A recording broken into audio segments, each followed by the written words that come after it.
Hello everyone and welcome in a new video. और आज की इस वीडियो में हम सभी लोग पढ़ने वाले हैं मैग्नेटिक लीकेज एंड फ्रिंजिंग के बारे में कि आखिर ये सारी चीज़ें होती क्या हैं। हम ये क्या करने वाले हैं, सर्किट बनाने वाले हैं जिसमें फ्रिंजिंग किस तरीके से होती है, टोटल फ्लक्स किस तरीके से निकलता है, कहते क्या है, मैग्नेटिक लीकेज आखिर होता क्या है, फ्रिंजिंग आखिर होती क्या है।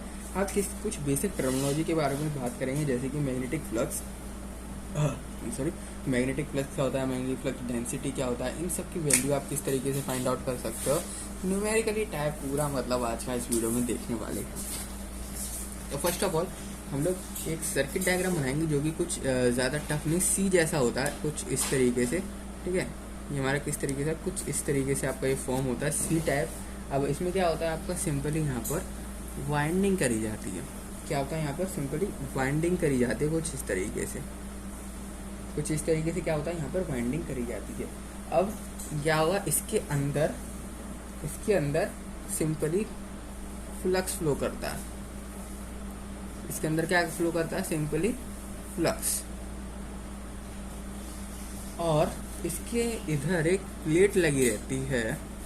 ठीक है, ये हमारा एक बेसिक डायग्राम होता है इसको समझने के लिए। हो क्या रहा है यहाँ पर, सिंपल ये जो है ना, यहाँ से करंट फ्लो होगा। फर्स्ट ऑफ ऑल यहाँ से करंट फ्लो होगा, यहाँ पर है फ्लक्स, यहाँ पर इसके अंदर क्या फ्लो हो रहा है, हमारा फ्लक्स फ्लो हो रहा है। यहाँ से हमारा फ्लो होगा करंट, वाइंडिंग में करंट फ्लो होगा, जिसकी वजह से क्या होगा, एक लीकेज फ्लक्स। देखो यहाँ पर एक ईएमएफ इंड्यूस होने वाला है, फ्लक्स है, फ्लक्स है, करंट है, ईएमएफ इंड्यूस हो जाएगा। पर इसके साथ साथ और क्या इंड्यूस होगा, यहाँ पर देखो, यहाँ से जब ये घूमेगा तो ऑफकोर्स ये बात है यहाँ पर भी कुछ फ्लक्स होगा। क्या वो पूरा का पूरा फ्लक्स जो है पास आउट हो जाएगा?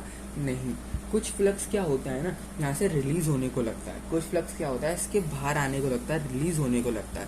कहाँ पर, वाइंडिंग के आसपास। खाली कहाँ पर, वाइंडिंग के आसपास। आप देखोगे कुछ फ्लक्स क्या होगा, जब ये करंट यहाँ से फ्लो होगा तो कुछ फ्लक्स ना बाहर आने को लगेगा, कुछ फ्लक्स बाहर आने को लगेगा। तो उसी जो बाहर आ रहा है फ्लक्स, उसी को हम लीकेज फ्लक्स कहते हैं। फर्स्ट ऑफ ऑल उसी फ्लक्स को हम क्या कहते हैं, लीकेज फ्लक्स। क्या कहते हैं, लीकेज फ्लक्स। देन अब यहाँ पर क्या होता है, जो इसकी ये फ्लक्स नहीं वाला, इसको हम कहते हैं यूजफुल फ्लक्स। इसको हम क्या कहते हैं, यूजफुल फ्लक्स। जो हम यूज कर रहे हैं बेसिकली उसको यूजफुल फ्लक्स कहते हैं। अब ये क्या है, फ्लक्स देखो यहाँ से जाएगा, यहाँ से जाएगा, तो क्या इधर से फ्लक्स पास आउट होगा? अब कौन सी बातें होगा, भले कोई मीडियम नहीं है लेकिन फ्लक्स तो पास आउट होगा ना, फ्लक्स तो बिना मीडियम के ही पास आउट होगा। तो जो फ्लक्स इस प्लेट से टकराएगा ना, जो फ्लक्स इस प्लेट से टकराएगा, और जो फ्लक्स सिंपली इस प्लेट से टकरा रहा है, जो कि रिलीज हुआ है इस मटेरियल के बाहर, इसी को हम फ्रिंजिंग कहते हैं। जो ये पैटर्न फॉर्म होगा ना यहाँ पर, इसी को हम क्या कहते हैं, फ्रिंजिंग। इसी पैटर्न को बेसिकली फ्रिंजिंग कहते हैं। लीकेज फ्लक्स किसको कहते हैं, जो वाइंडिंग के आसपास देखोगे आप फ्लक्स लीक हो रहा होगा, बाहर आ रहा होगा, उसको लीकेज फ्लक्स। एंड जो इस प्लेट से आप देखोगे फ्लक्स टकराएगा, यूजफुल फ्लक्स, जिसकी वजह से एक पैटर्न फॉर्म होगा, उस पैटर्न को हम कहते हैं फ्रिंजिंग। उसको हम क्या कहते हैं, फ्रिंजिंग कहते हैं। अब बात करते हैं, ये तो हमने फ्लक्स की पूरी बात कर ली, पर इसके अंदर टोटल आखिर फ्लक्स होगा कितना, क्या टोटल फ्लक्स, आखिर इसके अंदर फ्लक्स मौजूद है तो कितना मौजूद है, यानी कि मैं बात कर रहा हूँ टोटल फ्लक्स के बारे में। तो टोटल फ्लक्स आप किस तरीके से फाइंड आउट करोगे कि भाई आखिर इसमें फ्लक्स था कितना। इस पूरे रिएक्शन कर दिया आपने, पूरा सॉल्व कर दिया, पूरा सर्किट डायग्राम कर दिया, अपना प्रोजेक्ट पूरा कंप्लीट कर दिया, पर आखिर आपने टोटल फ्लक्स यानी फ्लक्स को कितना यूज किया, तो वो हमारा किस तरीके से निकलेगा। फर्स्ट ऑफ ऑल आपको लिखना पड़ेगा यूजफुल फ्लक्स की वैल्यू, देन आपको प्लस करना है लीकेज फ्लक्स, फिर आपको क्या प्लस करना है, लीकेज फ्लक्स को प्लस करना है, तो आपकी जो है टोटल फ्लक्स की वैल्यू आ जाएगी। पर आपसे अगर बोल दिया लीकेज फ्लक्स बताओ यहाँ पर कितना लीकेज हो गया, तो क्योंकि ज़्यादा ना आपसे पूछा जाएगा लीकेज फ्लक्स, तो आप लीकेज फ्लक्स आसानी से बता दोगे, क्या होगा, total flux upon useful flux. ठीक है, तो ज़्यादातर आपसे ना लीकेज फ्लक्स को पूछा जाता है। लीकेज फ्लक्स आखिर बताओ, आपने सर्किट पूरा कर दिया, उसमें फ्लक्स कितना लीक हुआ, लीकेज फ्लक्स की क्या वैल्यू थी वो बताओ, टोटल फ्लक्स ये रहा, यूजफुल फ्लक्स ये रहा। अब मेरे को लीकेज फ्लक्स की वैल्यू बताओ, तो आप किस तरीके से निकालोगे, टोटल फ्लक्स से डिवाइड करके यूजफुल फ्लक्स को। ठीक है, अब बात करते हैं इस मैग्नेटिक लीकेज की, कि आखिर ये मैग्नेटिक लीकेज प्रैक्टिकली कैसे फाउंड होता है। मैग्नेटिक लीकेज, तो इन एक्चुअल फिर आप कह लो प्रैक्टिकल जो हमारा इट फाउंड कहाँ पर होता है, मैग्नेटिक लीकेज जो है ये आखिर फाउंड कहाँ होता है, ये हमारा सिंपली फाउंड होता है पूरे के पूरे फ्लक्स में। जो भी आपका फ्लक्स प्रोड्यूस कर रहा है कॉइल में, ये पूरे के पूरे उसमें फाउंड, पूरे के पूरे उसमें मिलता है। तो आपका मैग्नेटिक फ्लक्स देखो, इसके अंदर फ्लक्स फाउंड होगा, जो फ्लक्स प्रोड्यूस होगा सिंपली पूरे कॉइल के अंदर, ये पूरी कॉइल है इसके अंदर क्या होगा, फ्लक्स प्रोड्यूस होगा। तो जो भी आपका फ्लक्स प्रोड्यूस होगा ना, तो पूरे के पूरे एंटायर फ्लक्स में आपको क्या मिलने वाला है, मैग्नेटिक लीकेज सिंपली। और क्या होता है, और ये लिंक करता है या फिर लीक करता है थ्रू रिटर्न, यानी जब वापस लौटते समय क्या करता है, लीक करता है। मैं आपको एक बार डिफाइन बताता हूँ, फिर आपको समझाता हूँ आखिर ये हो क्या रहा है। तो ये फाउंड कहाँ पर होता है, it is found that the entire flux produced by the coil does not pass through the metallic ring। तो जो सम होता है फ्लक्स का, यानी कि sum of the flux lines leak through the core.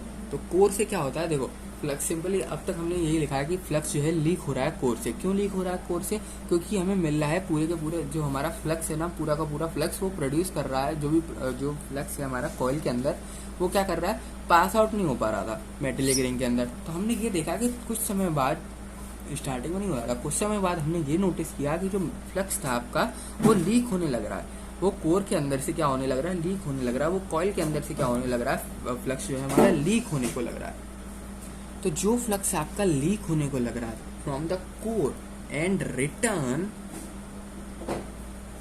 Short path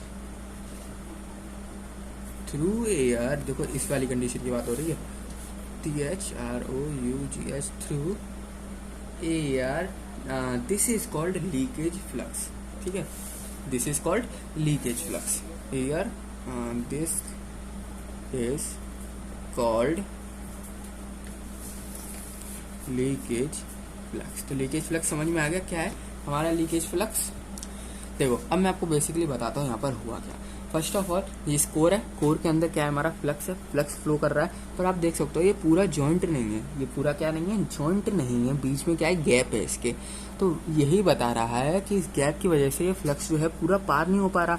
जो हमारा यूजफुल फ्लक्स है ये पूरा पार तो हो नहीं पा रहा, ये क्या हो रहा है, वापस लौट के आ रहा है। फिर क्या हो रहा है, वापस लौट के आ रहा है एंड वाइंडिंग के पास यहाँ पर थोड़ा थोड़ा इकट्ठा होने को लग रहा है और बाहर आने को लग रहा है, क्योंकि यहाँ से फ्लक्स आ रहा है और ये फ्लक्स लौटने के बाद वापस यहीं पर आ रहा है, जिसकी वजह से दोनों टकराने की वजह से क्या हो रहा है, यहाँ पर फ्लक्स का लीकेज।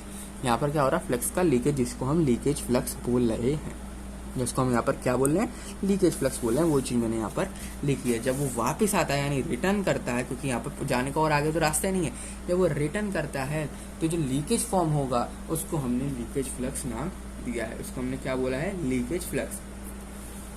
और याद रखना ये कुछ कंट्रीब्यूट नहीं करता है यूजफुल फ्लक्स में।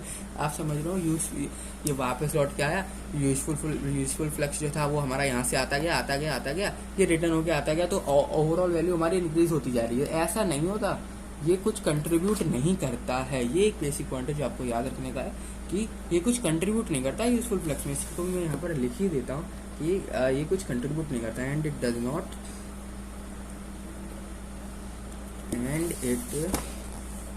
Does not contribute to the useful flux. ये कुछ कंट्रीब्यूट नहीं करता है यूजफुल फ्लक्स में, जो भी आपका पास हो रहा है रिंग में। ठीक है, passing through the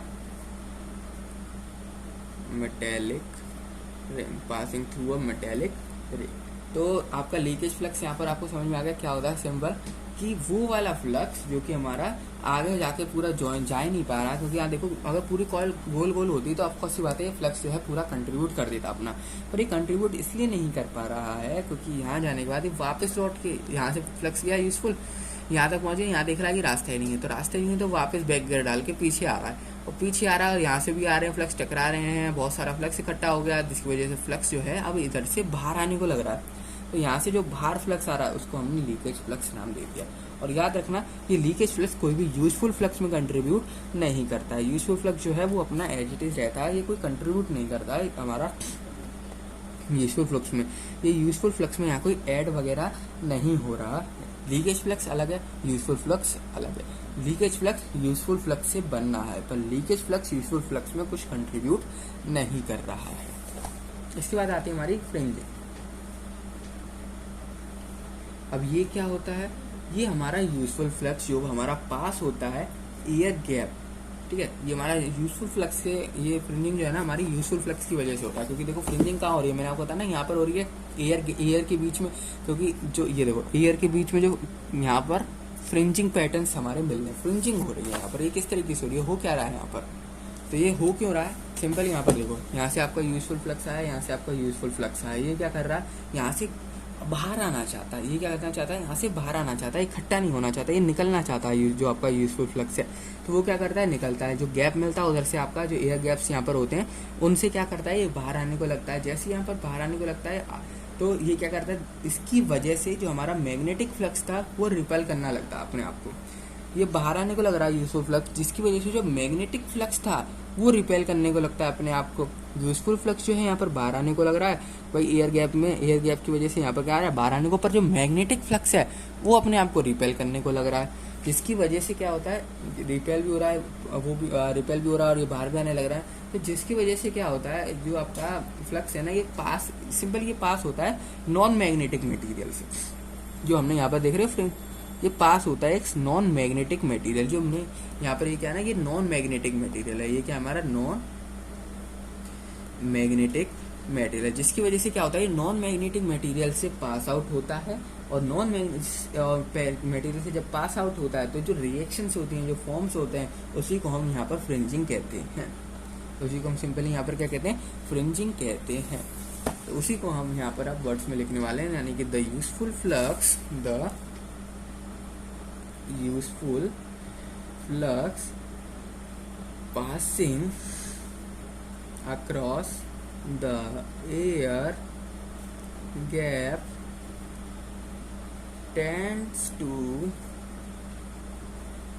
bulge outward, बाहर आने की कोशिश कर रहा है ना, आउट आने के लिए कोशिश कर रहा है। तो this happen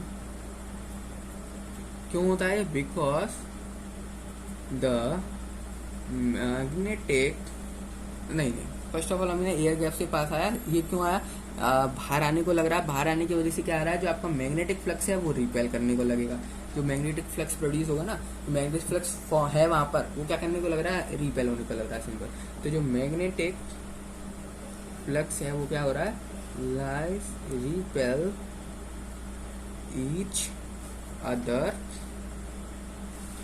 while passing through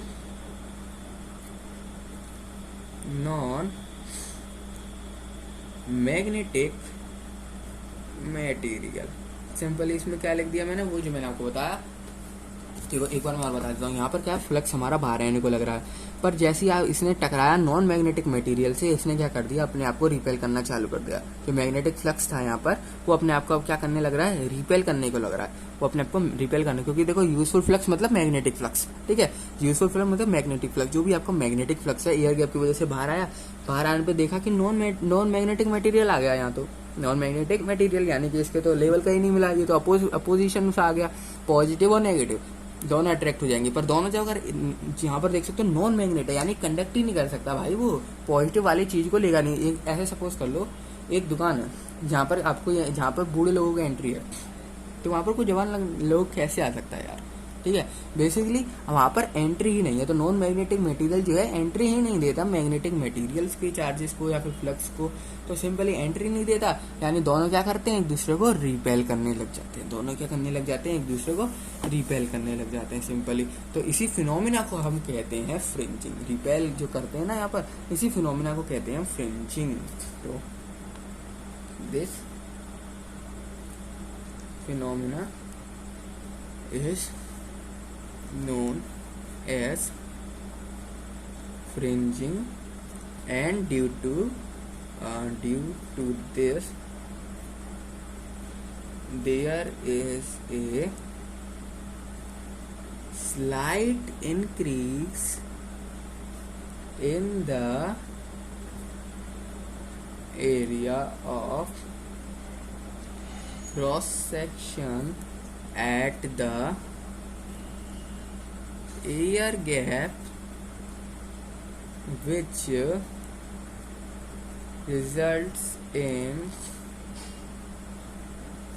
decreasing flux density. ये क्या लिखा मैंने यहाँ पर, देखो ये फिनोमेना तो फ्रिंजिंग कहलाता है, पर इस फ्रिंजिंग की वजह से क्या होता है ना, जो आपका क्रॉस सेक्शन एरिया है, ये जो क्रॉस सेक्शन एरिया है ना, ये आपका जो क्रॉस सेक्शन एरिया यहाँ पर ये होने लग जाता है आपका इंक्रीज। ये क्रॉस सेक्शन एरिया आपका होने लग जाता है इंक्रीज, क्योंकि यहाँ पर रिपेल भी हो रहा है, रिपेल हो रहे हैं दूसरे से, यानी क्या कर रहे हैं, बाहर निकलने की कोशिश कर रहे हैं, अनमैग्नेटाइज है तो क्या करेंगे, बाहर निकलने की कोशिश करेंगे। एक बॉक्स के अंदर कई सारे ऐसे पार्टिकल ले लिए आपने जो कि एक दूसरे को धक्का देके निकलना चाहते हैं इस बॉक्स के बाद। सिंपली इसका साइज क्या होगा, धीरे धीरे करके बड़ा होता जाएगा, धीरे धीरे करके क्या होगा, बड़ा होता जाएगा। सिंपली वही केस यहाँ पर हो रहा है। इसका जो कोर का साइज है ना धीरे धीरे बड़ा हो रहा है, इसका जो क्रॉस सेक्शन एरिया है वो क्या हो रहा है, धीरे धीरे इंक्रीज हो रहा है। जैसे इंक्रीज होगा तो हमारी जो फ्लक्स है ना उसकी डेंसिटी कम होती है। डेंसिटी कब बढ़ती है, जब एक छोटी सी जगह हो वहां पर फ्लक्स काफी सारा हो, पर यहाँ पर फ्लक्स तो उतना ही है, पर और जगह जो है वो हमारी बढ़ रही है। फ्लक्स तो उतना ही है, जगह जो है हमारी वो बढ़ रही है, जिसकी वजह से क्या होगा, एरिया ज्यादा हो रहा है, जिसकी वजह से डेंसिटी जो है हमारी कम हो रही है, जिसकी वजह से डेंसिटी जो है हमारी फ्लक्स की जो डेंसिटी है वो इस कोर के अंदर कम हो रही है, वो इस कोर के अंदर क्या हो रही है, कम हो रही है। सिंपल, ठीक है। मैग्नेटिक लीकेज पढ़ लिया हमने, फ्रिंजिंग पढ़ ली। अब कुछ बेसिक टर्मिनोलॉजी के बारे में हमें बात करना है, कुछ बेसिक टर्मिनोलॉजी के बारे में हमें बात करना बहुत ज़्यादा ज़रूरी है, जो कि इम्पोर्टेंट है हमारे क्वेश्चन के लिए। जब आप लोग क्वेश्चन करने को बैठोगे ना तो ये सारी चीज़ें आपको बहुत ज़्यादा हेल्पफुल होंगी। तो हम बात करने वाले हैं कुछ बेसिक, तो नेक्स्ट पेज से करते हैं, ठीक है। हम लोग बात करने वाले हैं कुछ टर्मिनोलॉजी के बारे में, कुछ बेसिक टर्मिनोलॉजी के बारे में हम बात करने वाले हैं। फर्स्ट ऑफ ऑल हम लोग बात करते हैं यहाँ पर मैग्नेटिक फ्लक्स के बारे में, कि आखिर ये मैग्नेटिक फ्लक्स क्या वाला है। तो जो total number of line of forcing होती है ना, total number of line of force, जो भी सिंपली आप ये समझ लो, जो भी आपकी लाइन है जो कि एग्जिस्ट करती है किसी भी पर्टिकुलर मैग्नेटिक फील्ड के अंदर, एक मैग्नेटिक फील्ड है उसमें जितनी भी आपकी लाइंस हैं, फोर्स ऑफ लाइंस फॉर्म होंगी, यानी लाइंस जो फॉर्म होती हैं, लाइंस में क्या इस तरीके से एक मैग्नेटिक फ्लक्स, ये मैग्नेटिक फील्ड है, इसमें क्या हो रही है, लाइंस निकल लेंगे, मैग्नेटिक फील्ड लाइंस निकल लें। तो सिंपली जो टोटल नंबर ऑफ लाइंस होंगी ना, इसी को सिंपली हम यहाँ पर कहते हैं मैग्नेटिक फ्लक्स। जो लाइन जो है आपकी यहाँ से, एक तो मैग्नेटिक फील्ड ये रही, यहाँ पर मैग्नेटिक फील्ड है, इसमें क्या हो रहा है, सिंपली इसके जो है आप इस तरह से, जैसे सन होता है, सन में क्या होता है, लाइट बाहर निकलती है, तो इसी तरीके से किसी भी मैग्नेटिक फील्ड में क्या आता है, मैग्नेटिक फील्ड लाइंस पास होती हैं, वही मैग्नेटिक फील्ड लाइंस को हम कहते हैं मैग्नेटिक फ्लक्स। उसी मैग्नेटिक फील्ड लाइन को हम कहते हैं मैग्नेटिक फ्लक्स। इसी को यहाँ लिख देता हूँ, the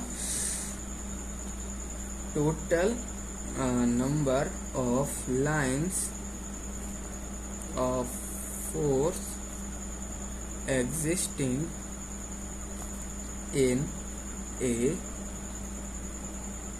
particular magnetic field, it is denoted by phi and its unit is Weber। उसकी यूनिट होगी वेबर, एंड जो फील्ड लाइंस निकल रही हैं यहाँ पे मैग्नेटिक फील्ड से, उसको हम मैग्नेटिक फ्लक्स यहाँ पर कहते हैं। तो मैग्नेटिक फ्लक्स पता चल गया होता क्या, सिंपली जो वो फील्ड लाइंस जो कि आपके किसी भी मैग्नेटिक फील्ड से पास आउट हो रही हैं, वो फील्ड लाइंस जो कि किसी भी मैग्नेटिक फील्ड से क्या हो रही हैं, पास आउट हो रही हैं, ठीक है। किसी भी पर्टिकुलर मैग्नेट, ऐसे नहीं हर जगह, पर्टिकुलर मैग्नेटिक फील्ड से पास आउट हो रही है। इसके बाद आता है हमारा मैग्नेटिक फ्लक्स की बात कर लिया। अब जो सेकंड थिंग होती है वो होती है हमारी मैग्नेटिक फ्लक्स। तो बात कर ली, तो फ्लक्स की डेंसिटी, यानी कि मैग्नेटिक फ्लक्स डेंसिटी। अब ये मैग्नेटिक फ्लक्स डेंसिटी क्या बोला है, तो ये सिंपली ये भी उसी तरीके से डिफाइन की जाती है, पर थोड़ा सा अलग इसका तरीका होता है। इसको आप किस तरीके से डिफाइन करते हो, flux per unit area in a plane with, ये किसी भी प्लेन के कोई भी आपके पास प्लेन है उसका जो फ्लक्स पर यूनिट एरिया है, पर वो जो आपका प्लेन है वो भी परपेंडिकुलर होना चाहिए फ्लक्स के। सिंपल क्या क्या बोला मैंने, it is defined as the flux per unit area in a plane, flux per unit area in a plane, यानी एक प्लेन में कितना फ्लक्स है एक यूनिट एरिया के अंदर, एक प्लेन में कितना फ्लक्स है, एक प्लेन है हमारे पास पर एक यूनिट प्लेन के अंदर कितना हमारा फ्लक्स है, और वो भी फ्लक्स अगर परपेंडिकुलर है उस प्लेन के, वो भी फ्लक्स अगर परपेंडिकुलर है उस प्लेन के, then it is called magnetic flux density. याद रखना, जो एरिया है वो हमारा एक यूनिट रहता है। मैं अगर यूनिट बोलता हूँ तो इसका मतलब सिंपली यही है कि 1, क्योंकि यूनिट का मतलब ही क्या होता है हमारा 1, ठीक है। तो एक यूनिट एरिया में जितना भी आपका फ्लक्स है और वो फ्लक्स अगर परपेंडिकुलर है उस प्लेन के, then it is called magnetic flux density, then it is called magnetic flux density. तो आप इसको डिफाइन कर सकते हो, it is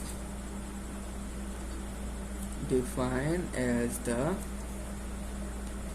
flux per unit area in a plane that is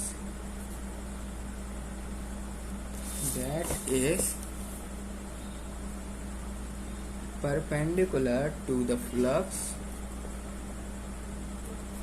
and it is denoted by B। Simply आप इसको B से denote करते हो, जो मैग्नेटिक फ्लक्स डेंसिटी होती है, हम इसको डिनोट करने का क्या तरीका है, बी लिखते हैं। और ये होता क्या है, किसी भी यूनिट एरिया के अंदर, यूनिट प्लेन एरिया के अंदर, यूनिट याद रखना, ये बहुत इंपॉर्टेंट टर्म है, यूनिट नहीं याद रखा आपने, यूनिट नहीं बोला तो गलत हो जाएगा। फ्लक्स जो भी आपका है उसमें फ्लक्स, जो भी आपकी फ्लक्स है अगर वो परपेंडिकुलर और है तो वो सिंपली क्या कहलाता है, हमारा मैग्नेटिक फ्लक्स डेंसिटी कहलाता है। इसका फॉर्मूला भी होता है, अगर आपको बोल दिया magnetic flux density find out करो, क्वेश्चन ने बोल दिया magnetic flux density find out करो, तो उसके लिए आपको क्या करना पड़ेगा, सिंपली फ्लक्स बाय एरिया करना है, flux by area, simply flux by area. इसकी यूनिट की अगर मैं बात करूं तो ये जो है इसका फॉर्मूला है यहाँ पर, ठीक है, मैं इसको जो है ब्रैकेट में कर देता हूँ, ये इसका फॉर्मूला है। मैग्नेटिक फ्लक्स डेंसिटी का क्या फॉर्मूला होता है हमारा, flux by area, flux by area, कितना फ्लक्स है डिवाइड कर दो उस एरिया को, यूनिट एरिया को डिवाइड कर दो, एरिया को डिवाइड कर दो, सिंपली हमारा आ जाएगा मैग्नेटिक फ्लक्स डेंसिटी। अगर मैं इसकी यूनिट की जो है यहाँ पर बात करूँ तो यूनिट होती है इसकी weber metre square, weber per metre square, या फिर आप कह सकते हो इसको वेबर पर मीटर स्क्वायर, इस तरीके से सॉरी सेम लिख दिया, आप लिख दो वेबर, इसको वर्ड में लिखना वेबर पर मीटर स्क्वायर, या फिर वेबर पर मीटर स्क्वायर जो होती है इसको हम क्या कहते हैं, इसको हम एक और वर्ड कहते हैं जो कि आपको पता होगा, tesla. Weber per metre square जो है इसको हम टेस्ला भी यहाँ पर बोलते हैं। तो आप इसकी यूनिट आप कैसे दो, टेस्ला बोल दो, वेबर पर मीटर स्क्वायर बोल दो, कुछ भी बोल दो दोनों में से, ठीक है। और फॉर्मूला आपको याद रखना फ्लक्स अपॉन एरिया, जो कि अभी ये सिंपली यहीं से आया, डेफिनेशन से ही जो है हमारा इसका फॉर्मूला पूरा ड्राइव हुआ है। इसमें डेफिनेशन में लिखा है डिवाइड बाय, ठीक है, परपेंडिकुलर होना चाहिए, डिवाइड होना चाहिए। तो अब बढ़ते हैं नेक्स्ट, जो कि होती है हमारी मैग्नेटिक फील्ड स्ट्रेंथ। क्या होता है हमारा third number, magnetic field strength. अब ये मैग्नेटिक फील्ड स्ट्रेंथ क्या होती है हमारी, तो मैग्नेटिक फील्ड सबसे पहले इसको डिनोट करा जाता है एच से, सबसे पहले इसको देख लें डिनोट किससे किया जाता है, एच से जो है हम इसको डिनोट करते हैं। मैग्नेटिक फील्ड स्ट्रेंथ आखिर होती क्या है, तो जो हमारी मैग्नेटिक फील्ड स्ट्रेंथ होती है ना, जो भी फोर्स एक्सपीरियंस होगा, किसी भी जो भी आपका फोर्स जो है एक्सपीरियंस होगा एक यूनिट पोल को, जब हम उसको प्लेस्ड करते हैं किसी भी मैग्नेटिक फील्ड के अंदर, यानी कि किसी भी मैग्नेटिक फील्ड के अंदर हम एक यूनिट पोल को प्लेस करते हैं, तो अगर उसमें जो भी फोर्स लगेगा, उसको हम मैग्नेटिक फील्ड स्ट्रेंथ बोलते हैं, उसको हम क्या बोलते हैं, मैग्नेटिक फील्ड स्ट्रेंथ बोलते हैं। यानी कि the force experience by a unit pole when placed at any point in a magnetic field is known as magnetic field strength. उसको हम यहाँ पर क्या कहते हैं, मैग्नेटिक फील्ड स्ट्रेंथ कहते हैं। सिंपली एक यूनिट पोल को आप किसी भी मैग्नेटिक फील्ड के अंदर रख दो, जो भी उसको फोर्स एक्सपीरियंस होगा, जो भी उस पर फोर्स लगेगा, उसी फोर्स का जो है हमने यहाँ पर नाम दे दिया है मैग्नेटिक फील्ड स्ट्रेंथ। इसको डिनोट किया जाता है ऐसे, इट इज डिनोटेड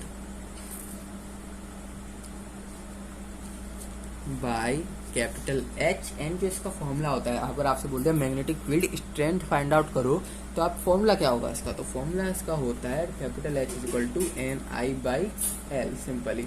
अब यहाँ पर क्या है, आई यहाँ पर करंट एंड एन जो है यहाँ पर वो नंबर ऑफ टर्न्स है। एन जो है यहाँ पर ये क्या है, नंबर ऑफ टर्न्स, आई जो है यहाँ पर करंट एंड एल जो है वो है लेंथ बेसिकली, यानी कितना जो भी आपने लेंथ है वो कितनी है, लेंथ कितनी है एंड नंबर ऑफ टर्न्स कितने हैं उसमें, एंड उसमें करंट कितना फ्लो हो रहा है, ये तीन चीज आपको मालूम है तो आप सिंपली मैग्नेटिक फील्ड स्ट्रेंथ को फाइंड आउट कर दोगे। अगर मैं इसकी यूनिट की बात करूं तो इसकी यूनिट होती है हमारी एम्पियर टर्न पर मीटर, एम्पियर टर्न पर मीटर, या फिर आप 80 बाई एम बी कह सकते हो, 80 बाई एम बी कह सकते हो, या फिर आप इसको बोल सकते हो एम्पियर टर्न पर मीटर, एम्पियर टर्न पर मीटर बोल दो, या फिर आप इसको 80 बाई एम बी बोल दो। तो ये था हमारा मैग्नेटिक फील्ड स्ट्रेंथ। अब मैग्नेटिक फील्ड स्ट्रेंथ की भी हमने बात कर ली। अब तीसरी चौथी चीज आती है, वो होती है हमारी परमिएबिलिटी। फोर्थ नंबर पे आता है हमारा, वो क्या होता है हमारा परमिएबिलिटी। अब ये परमिएबिलिटी क्या होता है, इसको डिफाइन करने का ना बेसिक यही तरीका है कि जो आपका मैग्नेटिक मटेरियल होता है ना, अगर हम वो क्या फोर्स कर रहा है, किस मैग्नेटिक फ्लक्स को क्या वो फोर्स कर रहा है मैग्नेटिक फ्लक्स को, देन वो हमारा किसी भी गिवन मीडियम में, कोई भी मीडियम आपके पास गिवन है, उसमें जो आपका मैग्नेटिक मटेरियल है क्या वो मैग्नेटिक फ्लक्स को पास आउट कर रहा है, तो सिंपली वो परमिएबिलिटी कहलाता है। अगर वो पास आउट कर पा रहा है, एबिलिटी है उसमें ये करने की, तो सिंपली वो क्या कहलाता है हमारा यहाँ पर परमिएबिलिटी कहलाता है। तो उसको डिफाइन करना हो तो आप इस तरीके से कर सकते हो, it is defined as the ability or to which with which लिखना चाहिए था, with which the magnetic material forces magnetic flux through a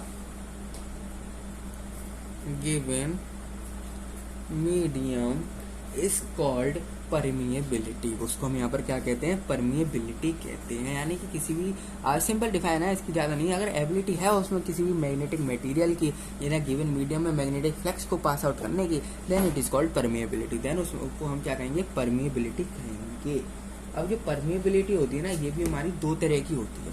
permeability जो होती है हमारी, ये भी टू टाइप्स की होती है। तो ये क्या लग गया यहाँ पर, RTYPS ऑफ परमिएबिलिटी। कौन कौन सी तरह की परमिएबिलिटी होती है हमारी, फर्स्ट ऑफ ऑल आती है हमारे पास एब्सोल्यूट परमिएबिलिटी, एंड आती है हमारे पास एब्सोल्यूट के बाद relative permeability, absolute permeability and relative permeability. अब इन दोनों के बीच में डिफरेंस क्या होता है, दोनों होते क्या हैं, तो उसको हम देखते हैं। तो फर्स्ट ऑफ ऑल हम सभी लोग बात करते हैं एब्सोल्यूट परमिएबिलिटी के बारे में। किसके बारे में हम बात करने वाले हैं, एब्सोल्यूट परमिएबिलिटी के बारे में। अब एब्सोल्यूट परमिएबिलिटी क्या होता है, तो ये सिंपली बेसिकली ये रेशियो होता है मैग्नेटिक फ्लक्स डेंसिटी का एंड मैग्नेटिक फील्ड स्ट्रेंथ का, किसी भी मीडियम में, पर वैक्यूम में नहीं, किसी भी मीडियम में पर एक्सेप्ट वैक्यूम। ठीक है, तो ये क्या होता है, it is the ratio of, किस किस का रेशियो होता है, एक तो होता है magnetic flux density in a particular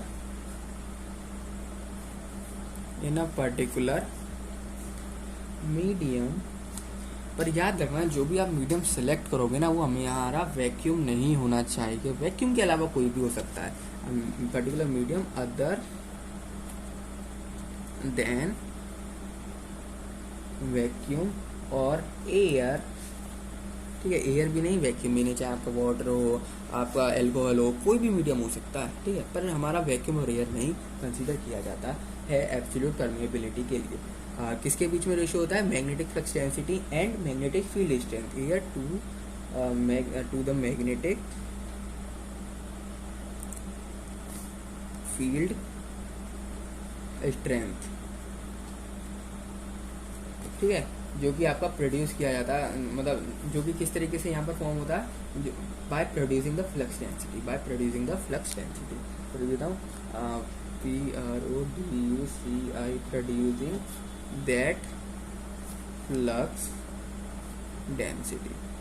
simply आप इतना याद रखो कि हमारा एब्सोल्यूट परमेबिलिटी होता है ना, ये रेशियो होता है मैग्नेटिक फ्लक्स डेंसिटी का एंड मैग्नेटिक फील्ड स्ट्रेंथ का।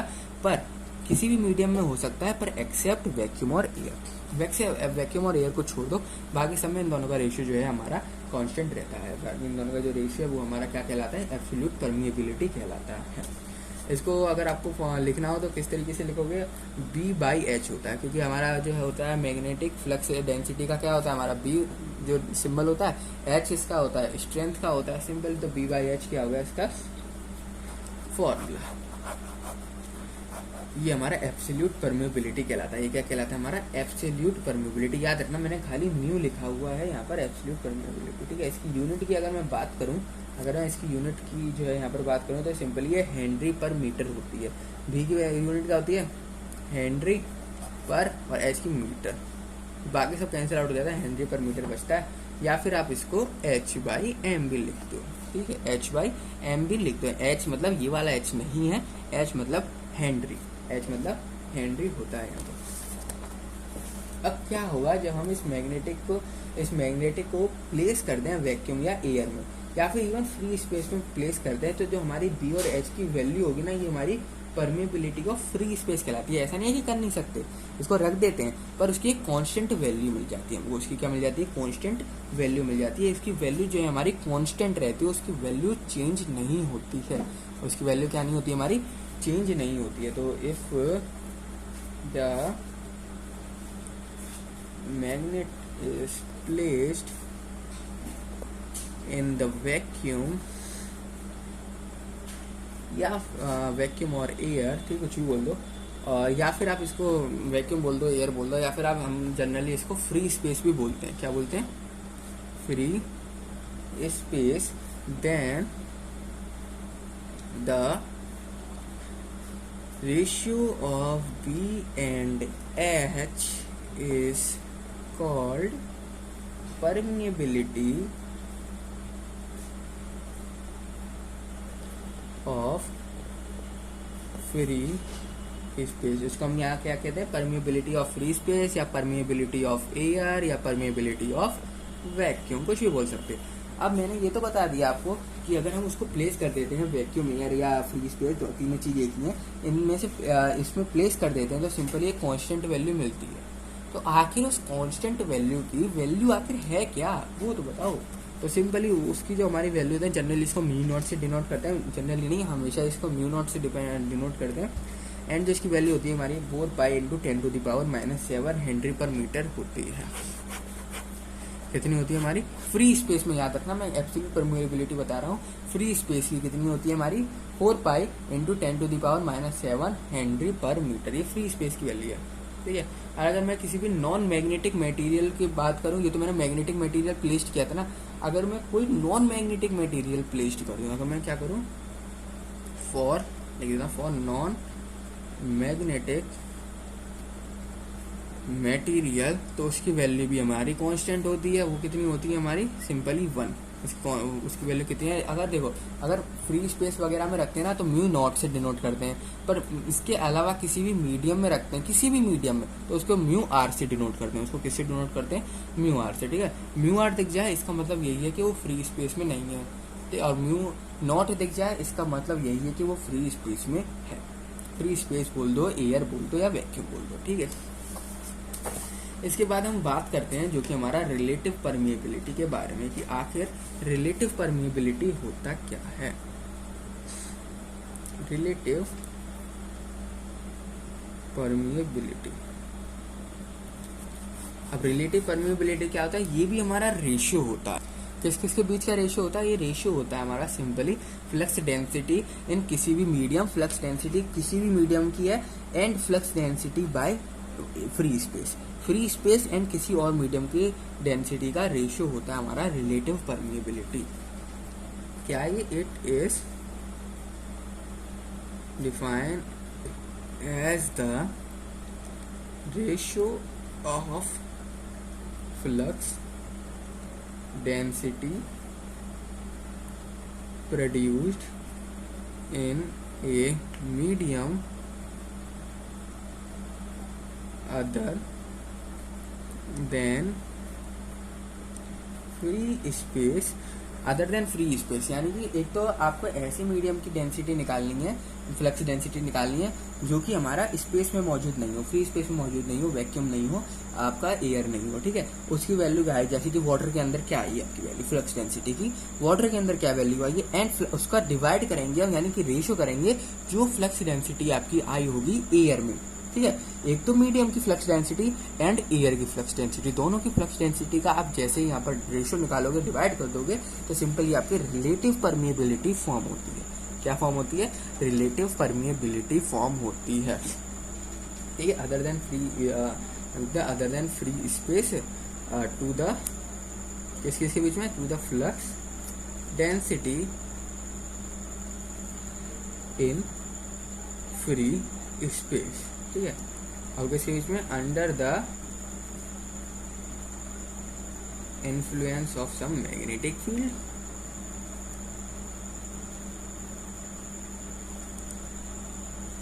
स्ट्रेंथ, मैग्नेटिक फील्ड नहीं, magnetic field strength and identical condition, या फिर आप कर दो आइडेंटिकल कंडीशन। यानी कि जो म्यू आर होगा हमारा, वो होगा हमारा बी बाई बी नॉट। अब बी नॉट किसके लिए डिनोट किया जाता है, नॉट लग जाए तो सिंपली ये समझ लो फ्री स्पेस वाली बात हो रही है, और नॉट नहीं लगा तो सिंपली समझ लो किसी मीडियम की बात हो रही है। नॉट लग जाए समझ लो फ्री स्पेस की बात हो रही है, नॉट नहीं लगे तो यानी नॉट लग जाए यहाँ पर, ये फ्री स्पेस की बात हो रही है, ये फ्री स्पेस की फ्लक्स डेंसिटी है। और नॉट नहीं लग रहा, ये किसी मीडियम की फ्लक्स डेंसिटी है, ये किसी मीडियम की फ्लक्स डेंसिटी। तो फॉर्मूला हमारा क्या होता है, बी बाय नॉट।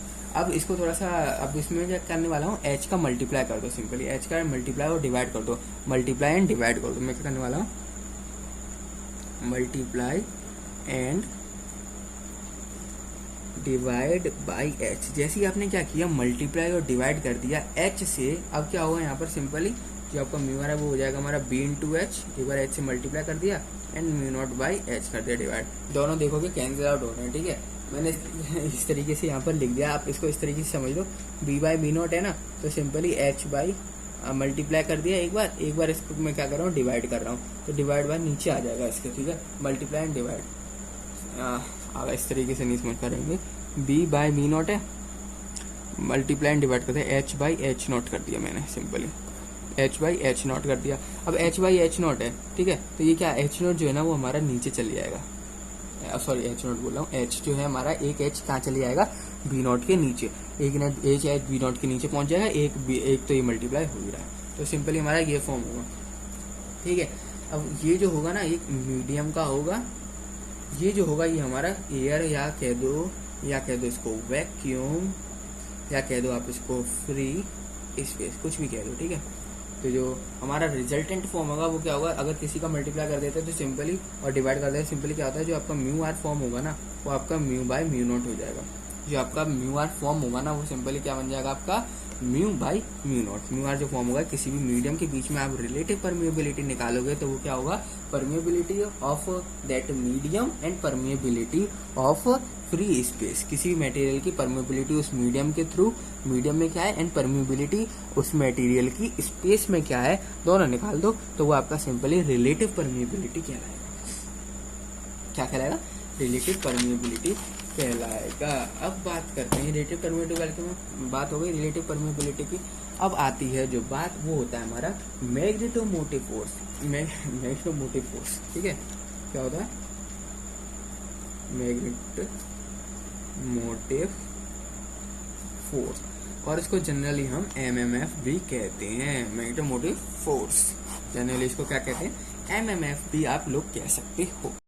जो भी आपका फोर्स लगता है, जो भी आपका फोर्स लगता है किसी भी फ्लो ऑफ फ्लक्स के पीछे, बिहाइंड, यानी इट इज, आप इसको इस तरीके से डिफाइन कर सकते हो, जो भी आपका फोर्स लगता है किसी भी फ्लो ऑफ फ्लक्स के, किसी भी मैग्नेटिक फील्ड है उसमें, मैग्नेटिक फील्ड सर्किट मान लो, ठीक है, मैग्नेटिक फील्ड सर्किट मान लिया, उसमें फ्लक्स फ्लो हो रहा है, तो उस फ्लक्स के बिहाइंड, उसके फ्लक्स के जो पीछे काम चल रहा है, जो पीछे जो उसके फोर्स लग रहा है, उसको जो मैग्नेटिक उसको फ्लो करने के लिए मदद कर रहा है, फ्लक्स को जो फोर्स लग रहा है, उसी को हम मैग्नेटोमोटिव फोर्स कहते हैं। उसी फोर्स को हम क्या कहते हैं, जो फ्लक्स को मदद कर रहा है फ्लो होने में किसी भी मैग्नेटिक सर्किट के अंदर, then it is called magnetomotive force. तो the force behind the flow of flux in the magnetic circuit is called magnetomotive force. या फिर आप इसको क्या कह सकते हो, और इसको डिटरमाइन करना है तो आप ये कह सकते हो कि the magnetic field strength and it's driving force.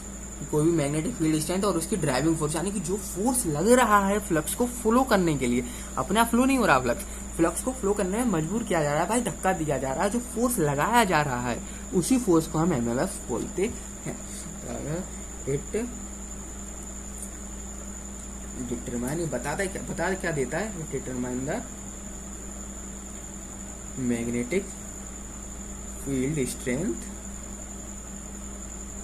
And it is the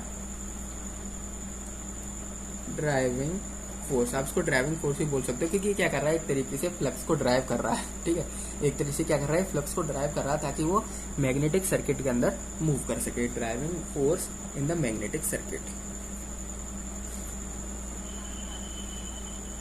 in the magnetic circuit. और इसको डिनोट किससे किया जाता है, इसको डिनोट किससे किया जाता है, इट इज